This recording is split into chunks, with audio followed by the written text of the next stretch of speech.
welcome to episode 101 of Little Big Knits. My name is Selma and I'm coming to you from Ottawa, Canada, where I live with my family, but I am now today in my swing space. So this will look a little bit different to you than my usual podcasting corner because I am coming from an apartment that I mentioned to you that we've got access to for the next couple of years.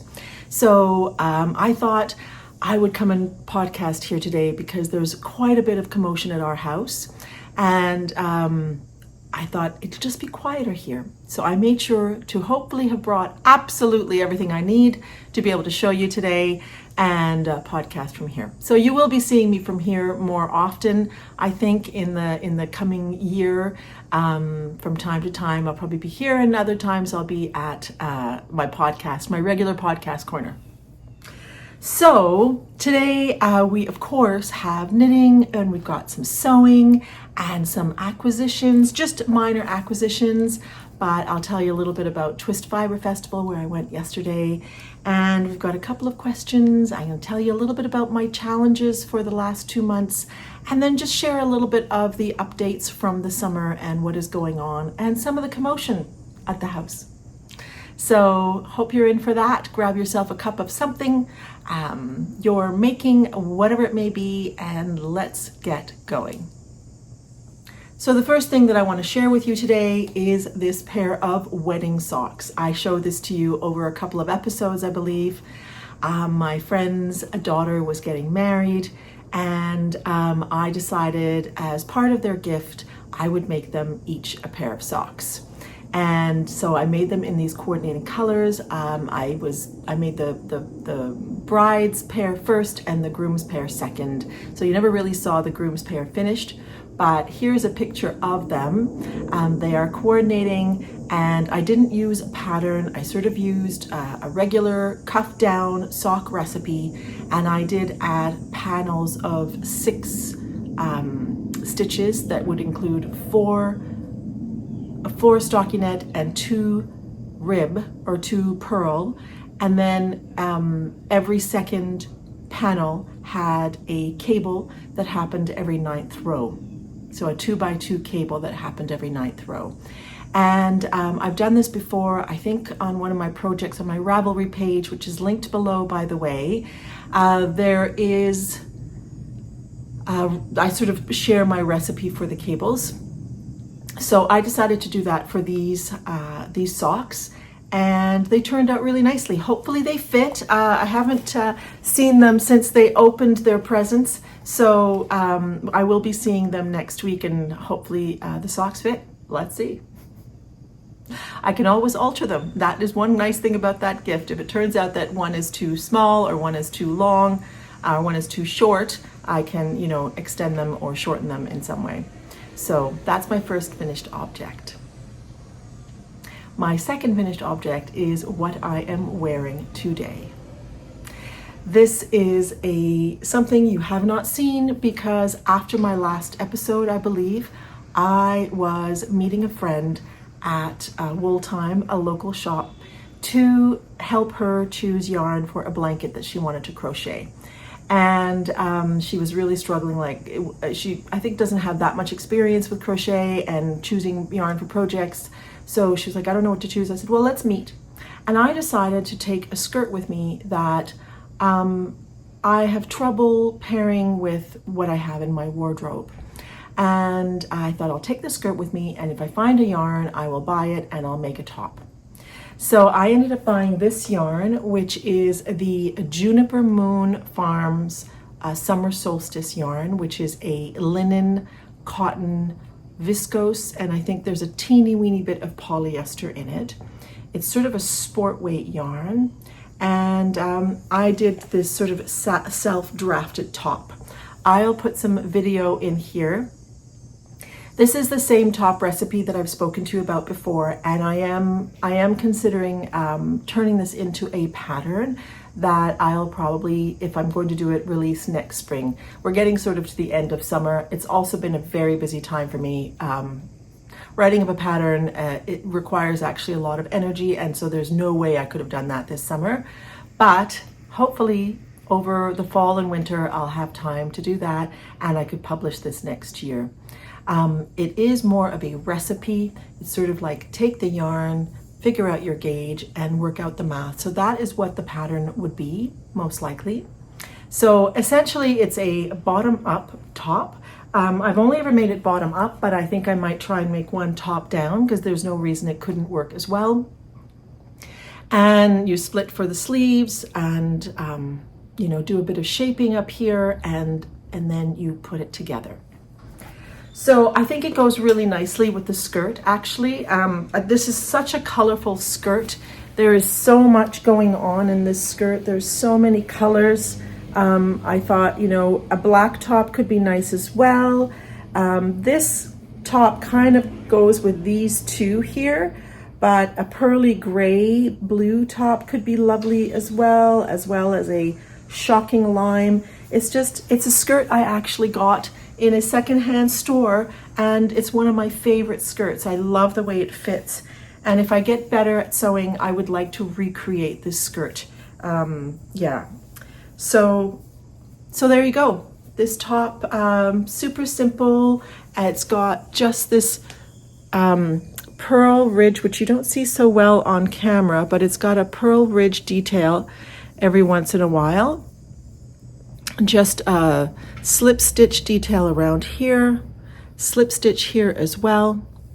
And I really had a hard time for some reason with this bind off over here, or where I put the two together. Often I will do a reverse 3 needle bind off, where I actually do it on the wrong side and I do a 3 needle bind off, but I purl. And that has often looked good, but it really didn't look good with this. So then I thought I'll do a regular 3 needle bind off, and I ended up with the ridge. I'll put a picture in here of what that looked like. And I just didn't like it. I thought it looked cool, but it really made this stiffer, and it made there a bit of a point here, and it was a little weird.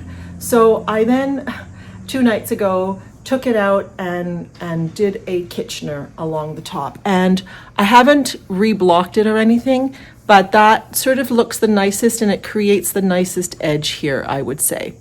And this has just a slip stitch edge. It rolls in a tiny bit, but I'm not particularly bothered with that because I feel like it sort of works with the look of the top.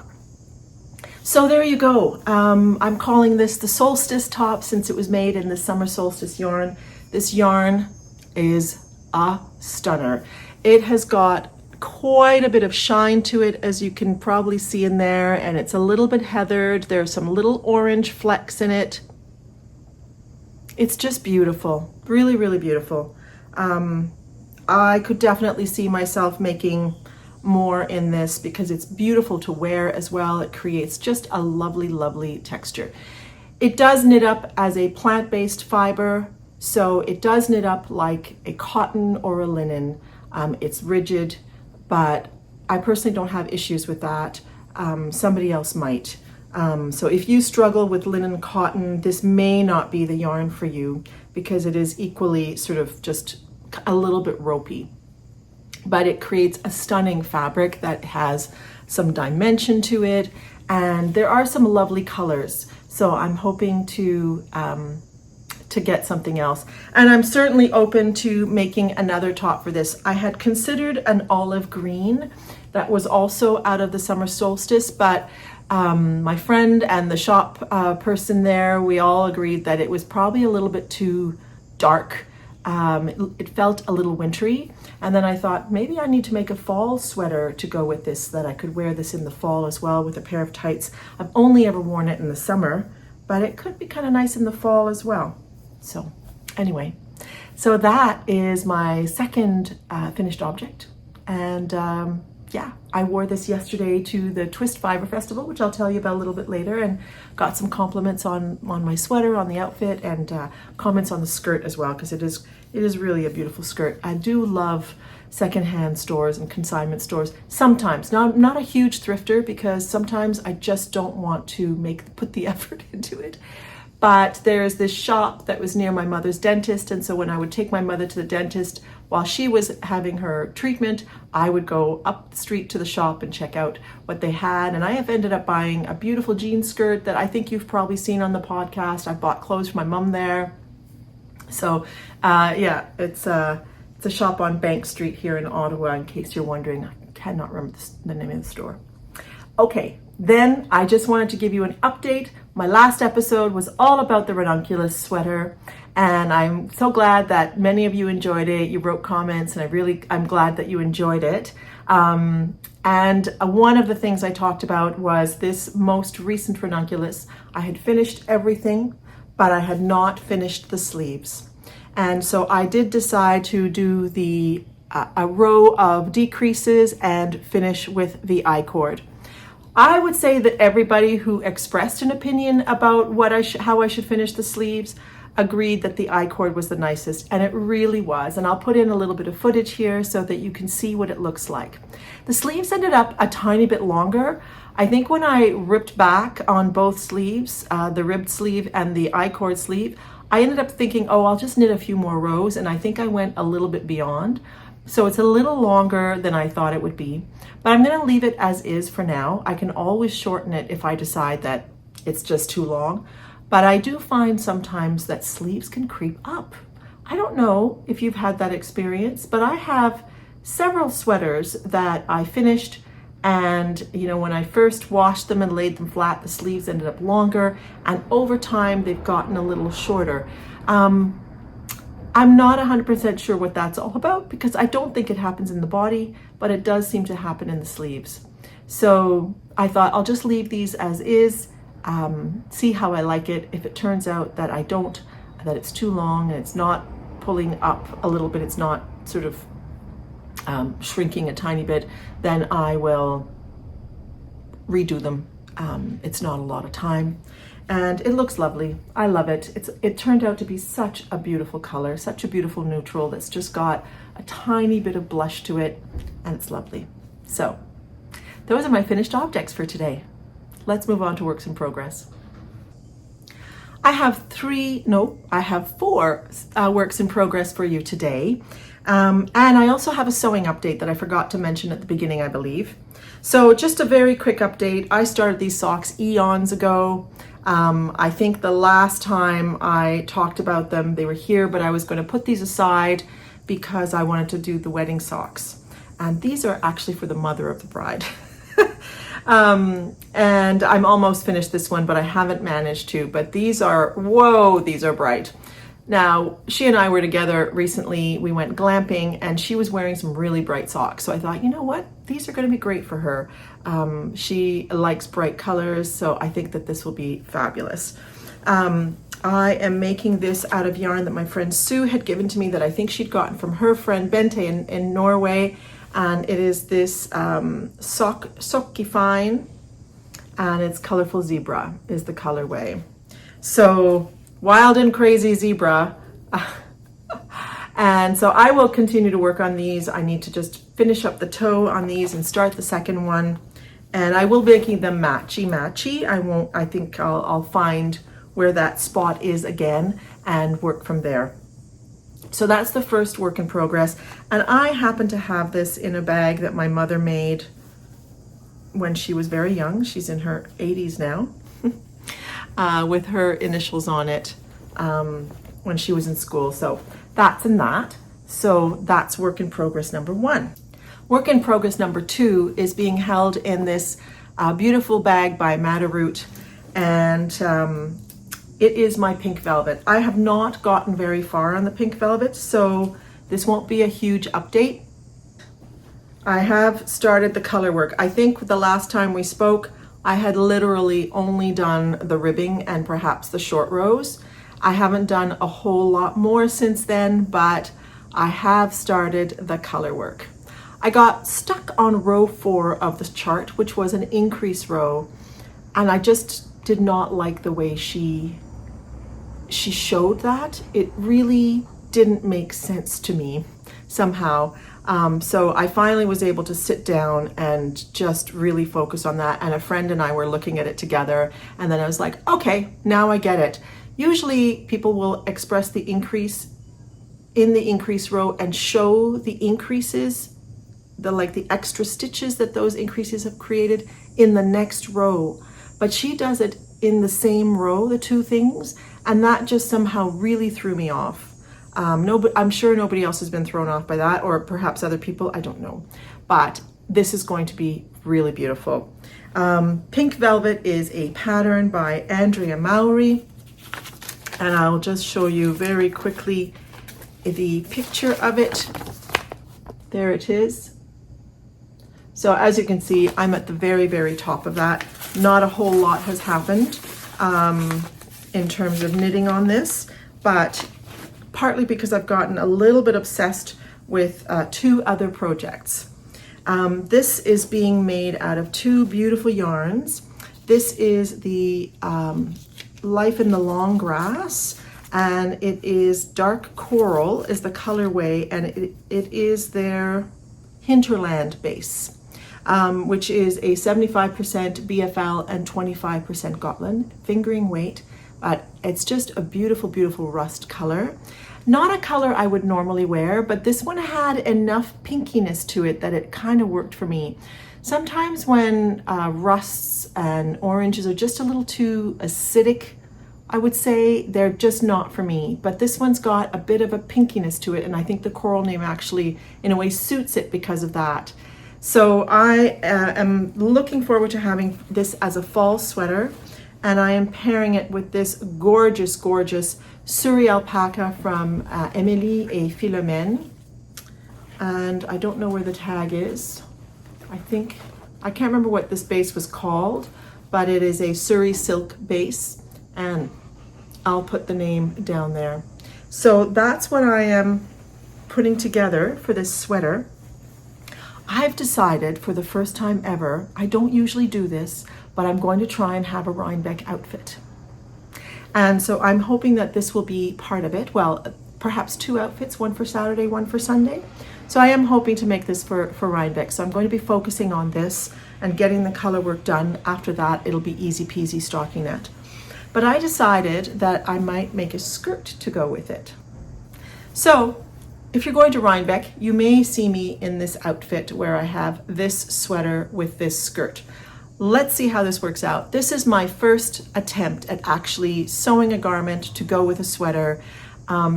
Yeah, and I ended up buying this online. This is actually a rather lovely, fine corduroy, which I bought on Etsy from a seller called Daria something or other. I'll put it down here and I'll link it down below. I have to say the shipping was rather pricey, so I'm not sure if I would buy from them again, but it's a very fine corduroy. So I am hoping to make the Fiore skirt, and there are three views of this skirt. It has one view that has buttons down the front. So I'm hoping to make this light corduroy skirt to go with this sweater, and if they look good together, that is what I'll be wearing at Rhinebeck in October. I don't usually do that. I usually just wear whatever I have. Sometimes a recent make. I also base it a little bit on the weather. So hopefully it is cool and I can wear those things. Hopefully it's not like a super bizarre warm October day. But that is what I'm intending to wear for Rhinebeck. And I'm so intrigued by the colors in that sweater that I just really want to get it done. The other thing that I've actually given way more attention to, and I'm really, really enjoying making, is the Mariposa sweater by Helga Isager, which comes from this making number 7, which was the desert edition. It's getting kind of crumpled up because I have it with me all the time, but it's this cardigan here. So that's the Mariposa by Helga Isager, and I am so enjoying this. OMG, I am loving this. I'm almost at the separation for the front and the back. I think I have one more repeat to do. I'm gonna put this on a cable and try it on and see if this is good. I think my row gauge is a little bit off. I think in the pattern she's got 5 repeats before she divides for the body and the sleeve, but mine is not at the length suggested yet. I haven't actually counted my row gauge, but I don't think this is going to stretch down a lot because this pattern is really interesting and it's really fun to make actually. Just the first row you're casting on a lot of stitches is a little slow, but the rest of it's really quite fun.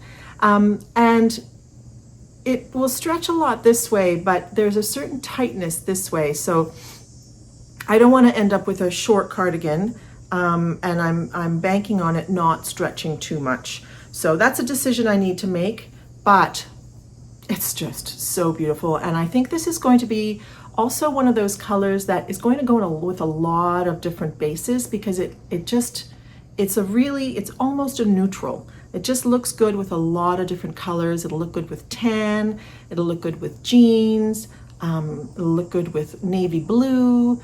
I think it's going to go with a lot of different things. So for this, I am using what I would call a winning combination. It's the same combination that I used for the Ranunculus sweater. I used for the Ranunculus sweater and for this one, the Sadness Garn Tunline. And I am using the Isager Silk Mohair. And these two colors are creating the fabric for the Mariposa. And the balcony door is open, so you may hear some traffic and things from outside. This is a really beautiful combination. It creates such a silky fabric. It is absolutely luxurious feeling. And yeah, I haven't knit with the Tunline on its own yet, but I really would like to because it's just a beautiful, beautiful yarn, wonderful summer fiber. It is also, I think, a viscose cotton linen blend. And then of course, this is a mohair silk blend.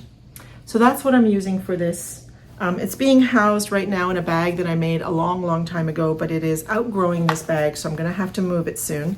And I actually have fabric cut out to make a bag that would actually match it, but it hasn't happened yet. I've been doing other sewing, which I'll show you in a little bit.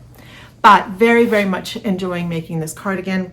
Oh, the one thing I didn't show you was the texture on the back. So it's an interesting cardigan in the sense that there's no stockinette here. The back has this 3x1, and this is slip stitch on the front, and it just creates a pattern on the back as well. So it is a very engaging knit, not completely potato chippy, but also really quite a nice, lovely knit. I'm really, really enjoying making it. It's been a lot less difficult than I thought it would be. I kept thinking that tulip stitch or whatever it may be called, I'm not 100% sure what it's called. I thought that would be kind of much more challenging. They're calling it a bell pattern.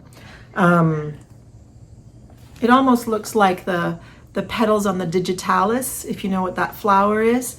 It looks like that. It's really beautiful. So that is my third work in progress. My last work in progress is something actually that I'm also housing in a bag that I made a while ago, and you've seen this if you've been around. I loved making this so much that I want to use it all the time. I cast on something recently that's a bit of an experiment. It's my own imaginings, and I won't talk a whole lot about what it is. It is going to be a vest, but I'm not 100% sure I'm going to have enough yarn. But I'm going to keep on going with it, and because even if it's short or cropped, I think it's going to be okay. But I'm using this absolutely glorious yarn that I got in Belgium last year when I went to Brussels for work, and I met with Siobhan, and we went to that lovely shop.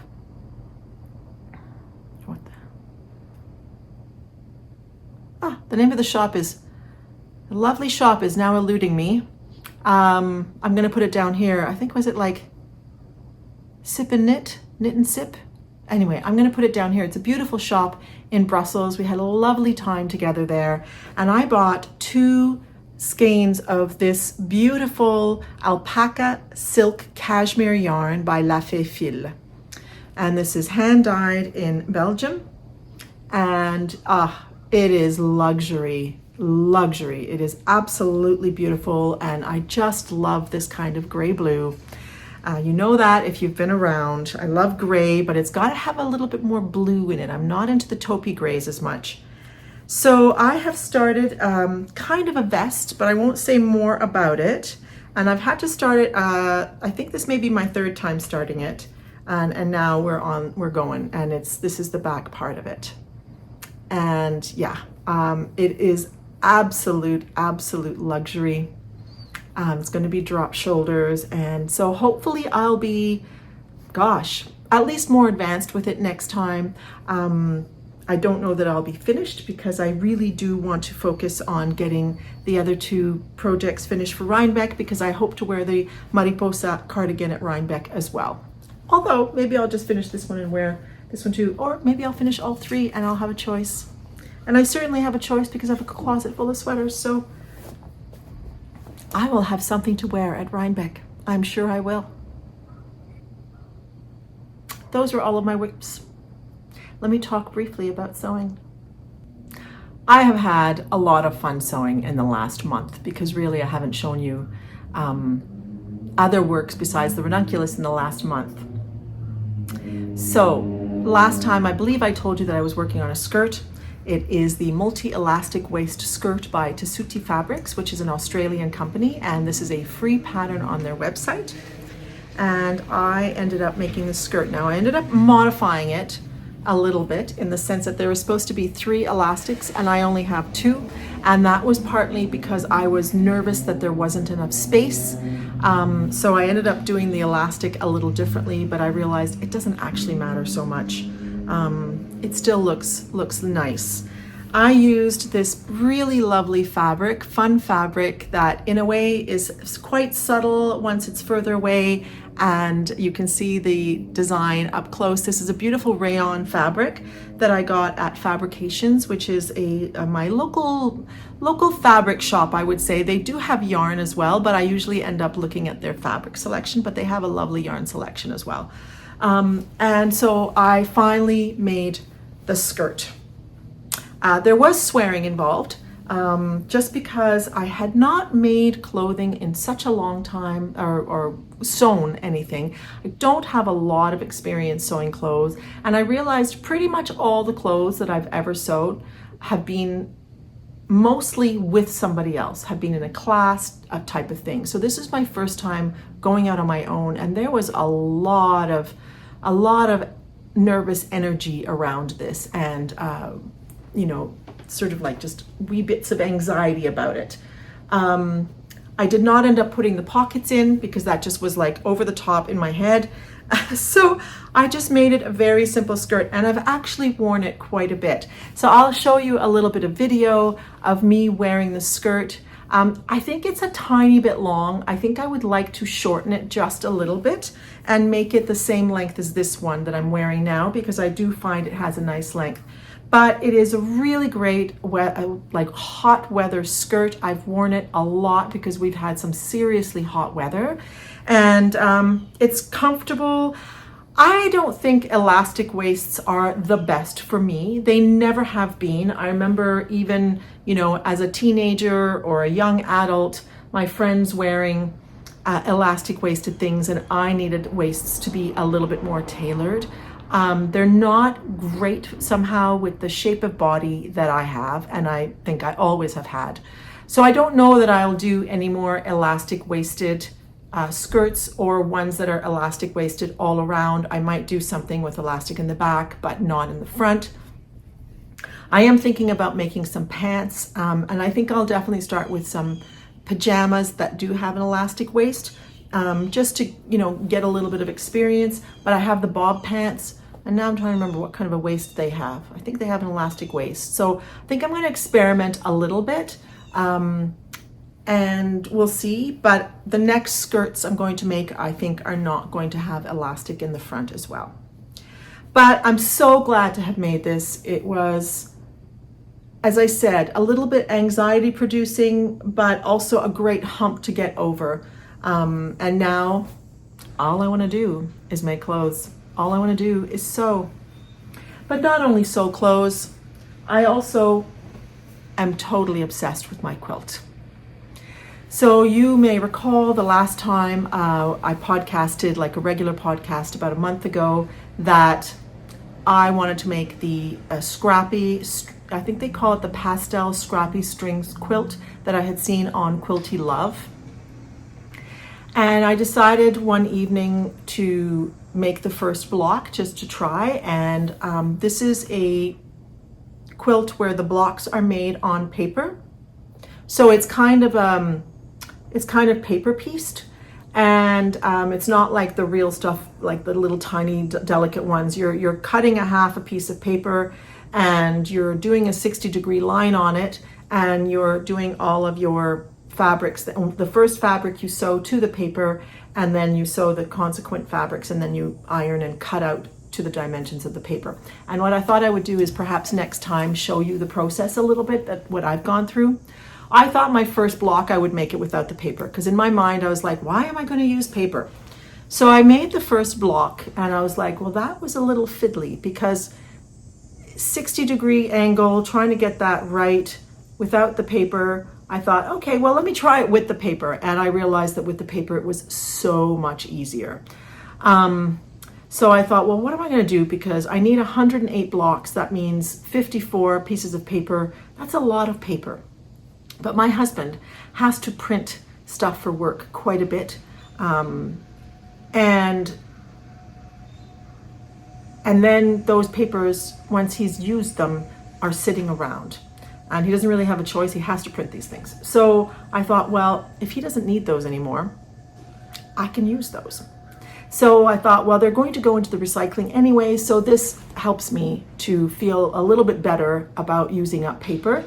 And even some of it I have been able to salvage, and the ones that happen to be blank and not have much writing on them, I've kept them as, we have a drawer where we just put like extra papers. If we don't finish a notebook, we rip out the last papers and put them in that drawer, and those papers end up being used for lists and notes and whatever.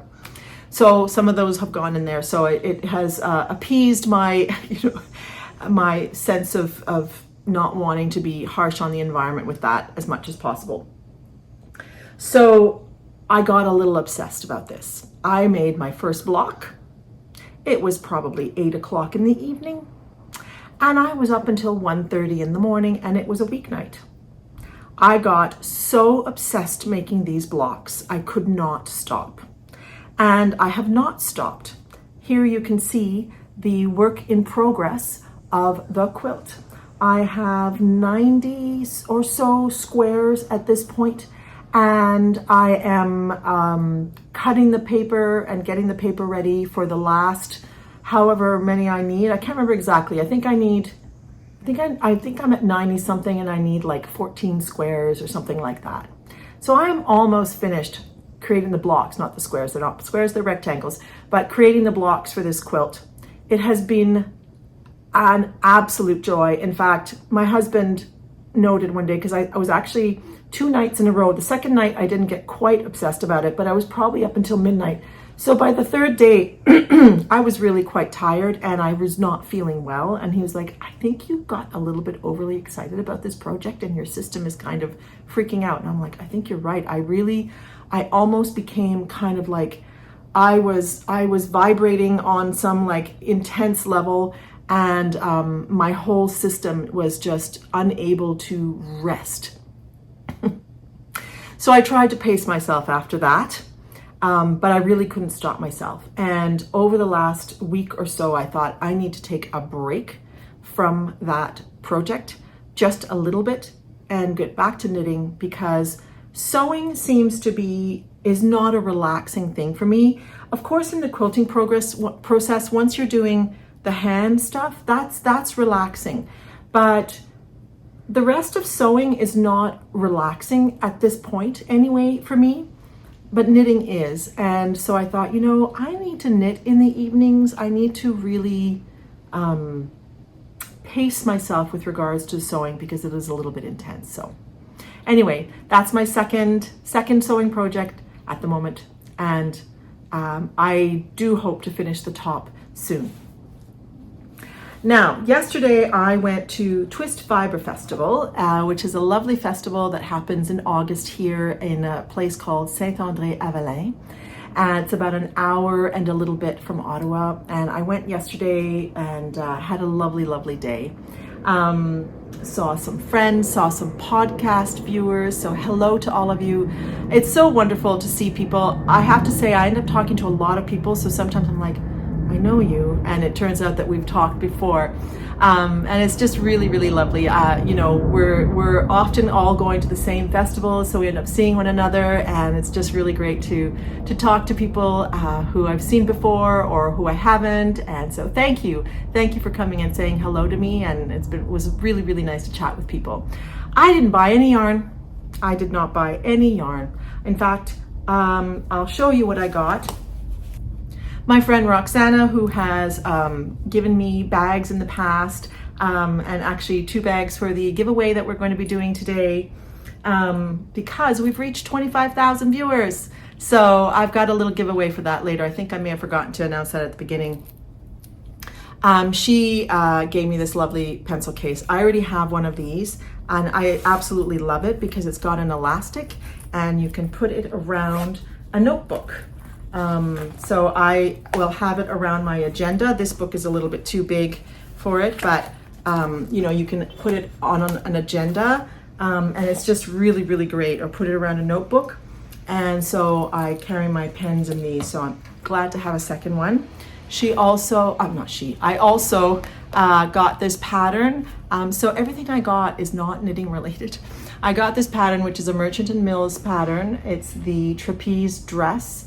It is a simple dress like that, but it can also have sleeves, and it can be short sleeved or 3/4 length sleeves or long sleeves or no sleeves.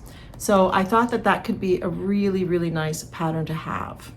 Now, interestingly, in the picture, it does not look like there are buttons, but on the back, it seems like there are buttons. So I'm going to have to read this a little bit more and see what to do here. And then the other thing that I got from a beautiful stand, I really, really wanted to get pretty much everything in her stand. Her name is Tamara Kate, and she is a quilter and has stunning fabrics. So I bought some yellow, except for this one, which I just bought because it was so beautiful. But she had these beautiful, beautiful fabrics. This one has bugs on it. And I realized that I actually have quite a bit of yellow fabrics, and so I thought that I would like to make a yellow themed quilt at one point. Yeah, so I thought yellow and white, sort of like a really fresh, and just use the yellows that I have. And I thought I probably need a little bit of variety because the yellows that I have are larger pieces. So when I saw these, I just thought they were so beautiful. I just love the bugs. So that is all I got at the Twist Fiber Festival. I was incredibly restrained, and yeah, I really just wanted to go to see, and I had to pick up something from someone, and I got a couple of presents for people. I really just wanted to see what was there. The Twist Fiber Festival is a little different from other festivals. I really like it a lot because they have a little bit more of a mix. There are quite a few sewing stands. There were, so I think there were 3 pottery stands. There were,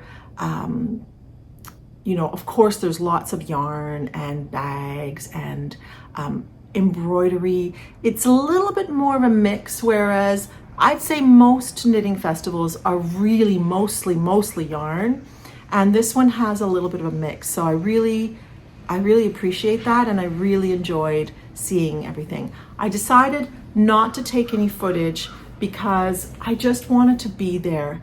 I'm really finding that summer is often very hectic. There's a lot of fun, which is great, but I feel like I need to also get quiet time, or just not be trying to do 3,000 things at one time. So I thought yesterday, I'm not going to have any footage for the podcast. I'm just going to enjoy this and really look at the stands.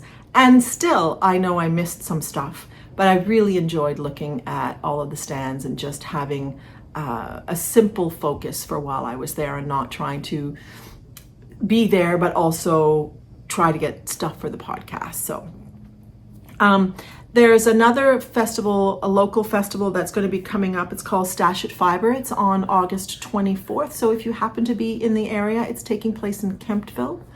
And then I am hoping to go to Fiberfest, which is in Almont, the weekend of September 7th and 8th. But that will be just when I come back from New Mexico. So I'm going to New Mexico for the Ghost Ranch retreat, the Knitting New Mexico retreat at Ghost Ranch. It starts on September 1st. I'm very, very excited. I'm not going to be giving the workshop this year. I'm going to be co-hosting it with my friend Lauren, who's the primary organizer of it. And so I'll be coming back on the 6th, I believe, or the 5th, whatever the Thursday is. And this is the Almont Festival, Fiberfest is on the weekend. So hopefully I'll be able to get myself there. We'll see. But I haven't been in the last couple of years, so I would like to go. Speaking of Knitting New Mexico, there are 2 dates. I am going to the September one, but there is also another retreat in October. And I believe there were a couple of cancellations, and not sure if there are people on the waiting list who are able to go. So if you are interested in going to Ghost Ranch for this knitting and hiking retreat, it is a spectacular place, and it is a lovely retreat. It's a small retreat, and Bristol Ivy will be the teacher this year. There are other dates in October. The September retreat is full, but there are a couple of spots available at present in October. So I will link the Knitting New Mexico site down below. And you can check it out if you would be interested in going to the retreat in October. So yeah, I won't be there then, unfortunately, but it's going to be beautiful, beautiful, beautiful. I think in September it's going to be sweltering, but in October it's still hot, but it's not as intense, I think. So yeah, so I just wanted to mention that as well in case you're interested in attending. So as I mentioned a few minutes ago, we reached 25,000 viewers a week or 2 ago. And so I wanted to do a giveaway for that, to celebrate that. Thank you for subscribing and for being here. I just enjoy doing the podcast a lot, and have been doing it for just over 7 years, I think we determined. And we're at episode 101. It's just been a lot of milestones this summer with regards to the podcast. So I wanted to celebrate the 25,000 with a giveaway, and to thank you for your subscriptions, for your likes, for your comments, for your hellos. I truly, truly appreciate it. Now I have a little tale to tell you. If you've been around for a few episodes, you may recall that I mentioned losing some yarn, and that yarn, I thought, had gone to the charity shop with a whole bunch of other stuff. Do you remember that story? Well, it turns out it had not.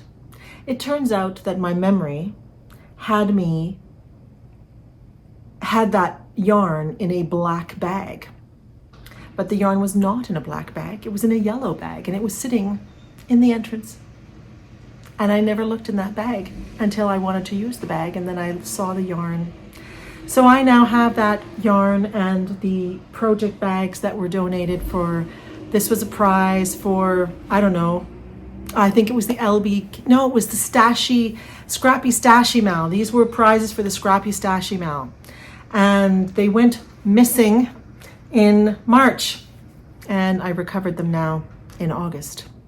So I feel like a bit of a ding dong, but that's okay, because I'm glad that the yarn didn't go missing. And it's interesting how memory works. Our memory does weird things to us. So yeah, so we have these prizes, and I thought, you know what? I'm going to honor these prizes and have them as the 25,000 giveaway. So one of the prizes is this beautiful skein of yarn. This is her smooth sock. This is Alley Cat Yarns. Melissa, who is a dear, lovely person and is local to me, and I have the pleasure of hanging out with her occasionally. This is a 85% merino, 15% nylon, and it is this stunning, stunning tealy green yarn that you could use for socks, or you could use for a shawl or a hat or something. It's gloriously soft, actually. It feels like there's cashmere in it, but there isn't. But this is her smooth sock base. So that will be one prize. The other prize will be 5 skeins of this beautiful lamina como, which I had used in a sweater. And it is a incredibly soft merino yarn as well that is superwash.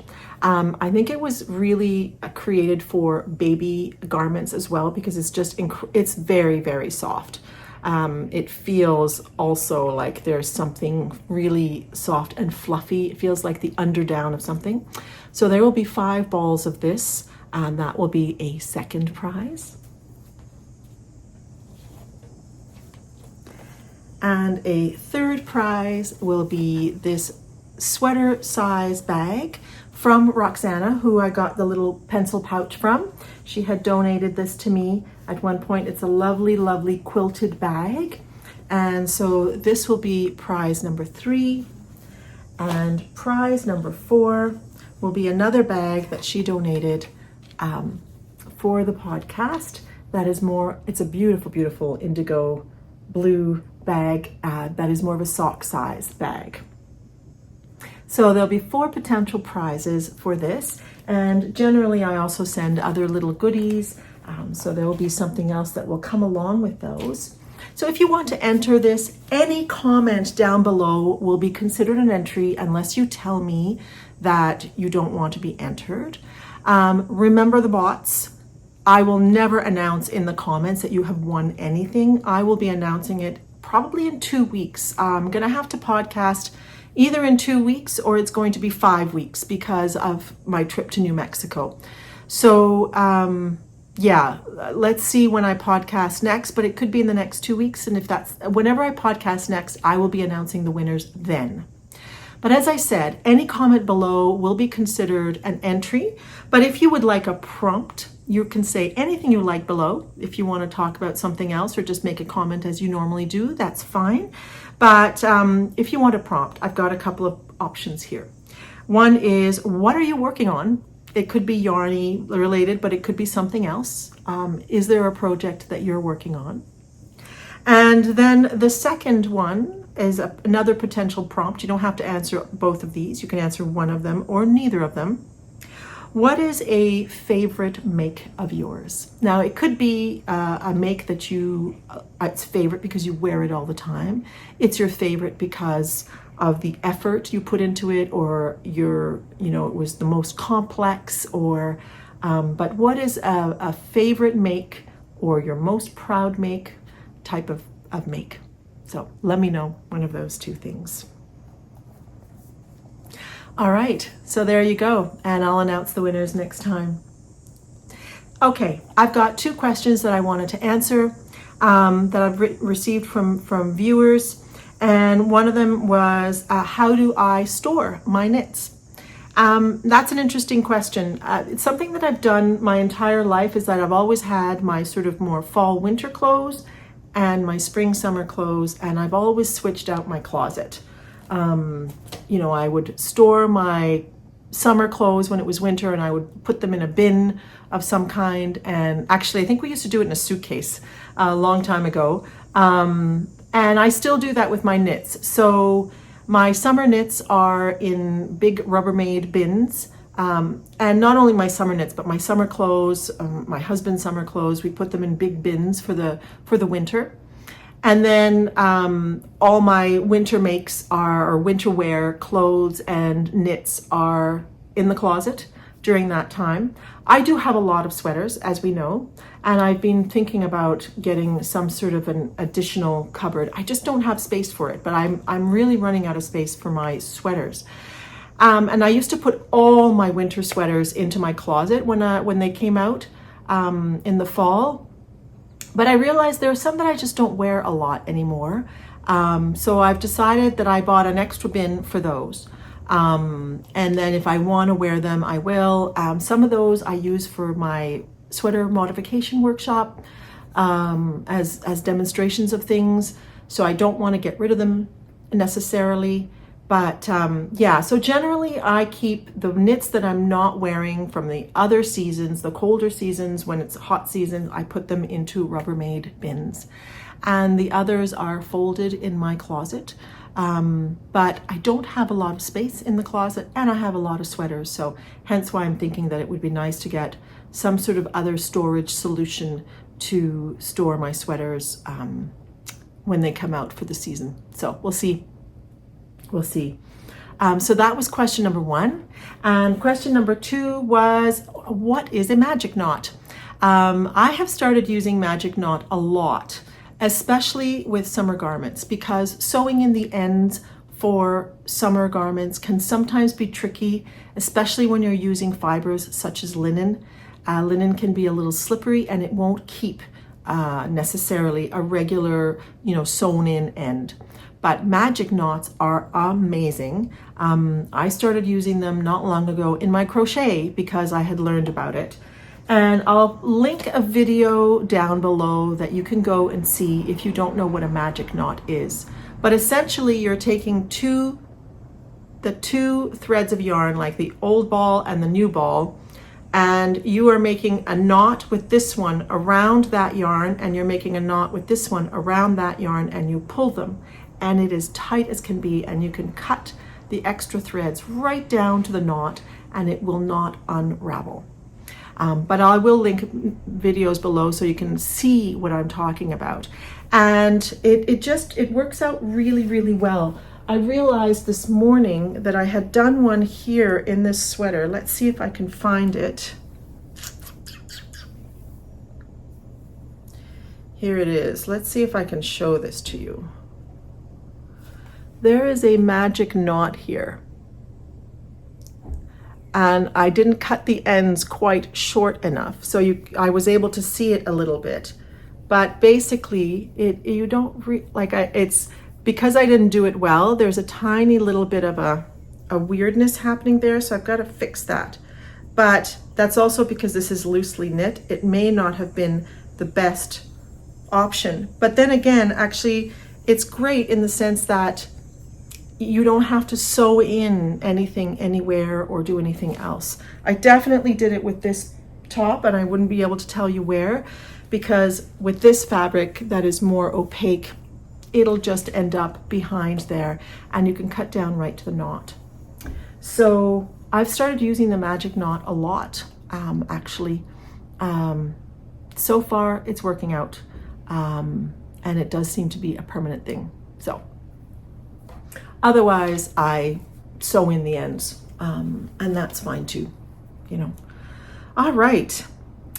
Next thing I want to talk about quickly is challenges, because I know people want to hear about them. I have to say, I've been setting myself challenges, but I think with the frenzy of summer, I have not been as good as keeping them going. So my July challenges were to read every day, and to take a picture every day. Now, I was better at the reading than I was at the picture taking, because I am so used to taking video. I take video because I take video for the podcast. I don't usually take pictures. So it was interesting. I started forgetting to take pictures because I'd be taking video, and then after I'd realize I didn't take pictures. So that challenge didn't go particularly well. The reading challenge went well, and I ended up finishing The Long Song by Andrea Levy. I had read Small Island by her, which I loved. I would say it's one of my favorite books in the last few years. And The Long Song was good, but it was certainly not as funny as Small Island. Small Island, although it was dealing with a serious topic, had a lot of humor to it. It was really an entertaining book. This book, The Long Song, was about the end of slavery in Jamaica. Andrea Levy was of Jamaican heritage. And I somehow couldn't get into it quite as much in a way. But it was good. It was good, but I definitely preferred Small Island. And after that, I started rereading a book that I read many years ago by Graham Greene called Monsignor Quixote. And I haven't quite finished it yet. Towards the end of July, my reading mojo kind of fell off the radar, but I have been reading it every few days, and it's such an enjoyable book. I'm glad to be rereading it again. It's a lot of fun. It's a sort of a modern recreation of the Don Quixote story. And so Quixote is Monsignor Quixote. He's a priest, and Sancho, who is the mayor, a communist mayor of El Toboso, which is where Don Quixote was originally from, I believe. And the car that the priest drives, which is a Seat 600, an old car from Spain, is called Rocinante, like the horse in Don Quixote. So it's just this modern recreation, and it's really a delightful and fun read. It's great. So I've been making my way through that. My August challenges are to finish the quilt top and to make the Tate romper. I'll put a picture here of the Tate romper. The Tate romper, I've already cut out the pattern and I've cut out the pieces. So now I just have to get my act together and actually sew the thing. And it's just this really fun romper. And I chose a fabric that my friend Benckert had given me. She brought from India. And I don't know if the pattern is going to match up well because the fabric wasn't as wide as I thought it would be. And so I ended up having to cut what I could out of it. So let's see how it turns out. But I'm really excited about this make. The other challenge I have is to incorporate more strength training into my life. I've had a little bit of an osteoporosis scare. It turns out that there was a mistake and I don't have osteoporosis, but I do have the precursor to it, which is called osteopenia. And so one of the things, in addition to the nutritional things you can do, is increasing more weight-bearing activities. Now I walk a lot, and walking is clearly a weight-bearing activity, but I might try some walking with a pack sack with some weights in it, or doing some other kind of strength training. So I have been doing that. And then I want to also plan my fall activities, which will include perhaps, I would like to take some sort of a physical course, like whether it's a weights class or a yoga of some kind that's a little bit more active. I don't know, I haven't decided yet. And I also want to take pottery this fall. I did pottery for years, many years ago, and in Podcast Corner, there's pottery pieces that are either mine or my husband's, because that's how we met. And we met doing pottery. And I was given by my family a certificate to take a pottery class. So I'm looking forward to doing that this fall and getting back into it, and I have to get that organized. So August is about planning the fall a little bit, and yeah. So there you go. So hopefully in August I'll finish the Tate romper and the quilt top and all these knits and organize my fall. Let's see how it goes. And lastly, just a quick summer update. Like what's the highlights from this summer? Well, I've been glamping and cottaging and swimming. It's been really, really lovely to swim this summer. We've had a hot summer, so it's been really, really nice. And last week I was glamping at a place called Lac Echo with some girlfriends. We have sort of a yearly trip that we do, and I got lots of swims in there. It was really, really wonderful. You'll probably see a little bit of footage of that at the end. We've also had a really prolific gardening season. Our garlic has come out and we've had great garlic, but you'll see footage from the garden a little bit. at the end as well. We've had a great gooseberry season actually, and the black currants were good as always, but the gooseberries were amazing this year. And I think I mentioned earlier that we'd had our first asparagus this year. Also, my mother-in-law arrived for a visit just a few days ago. So that is going to keep us busy. And the other thing that has been keeping us busy, in addition to just life's craziness, is getting ready to welcome a puppy into our lives. A lovely little golden retriever, and I'll put a video of her here. She doesn't have a name quite yet. She's supposed to be arriving this week, but we have been organizing this for some time. Our second child has some special needs, and so she is going to be trained to be a support dog. And we'll be involved in that training and with our child. And it's, So identifying a breeder, identifying a trainer, getting ready for the dog, learning about having a dog because I've never had one.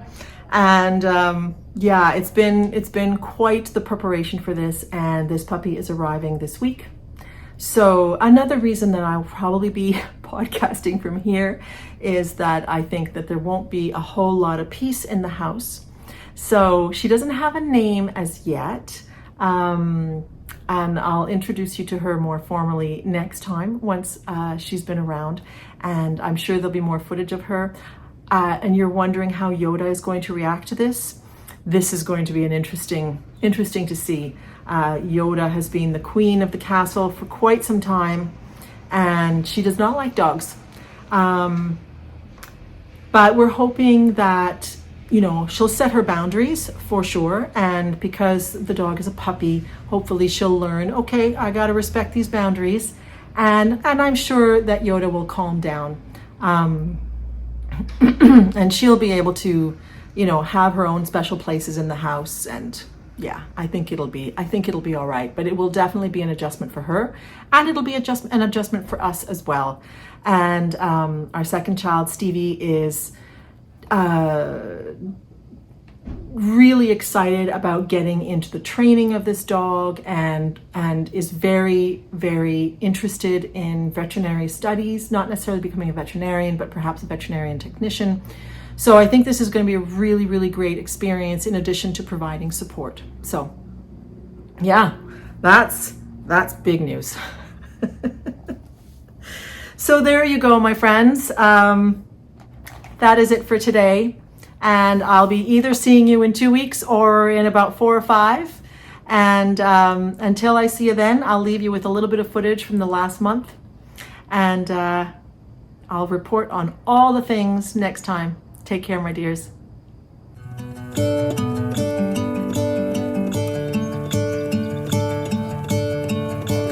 I'm gonna let the sun shine in today.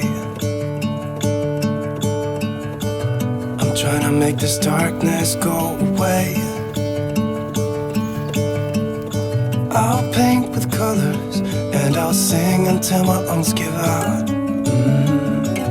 I'm gonna let the sun shine in today, and I will leave my windows open so that I can hear the sound of people talking and the wind blowing in the trees. Oh, I will open up my eyes so I can see the light. Oh, and I'll try to spread my wings so I can fly. Oh, and the darkness starts to fade. Feels like things are gonna go my way. I'm gonna let the sun shine in the day. I'm gonna let the past be filled with smoke, and I will try to fix what has been broken, and take this weight off my shoulders, 'cause I know yesterday ain't coming back. I'm gonna let the past stay in the cold.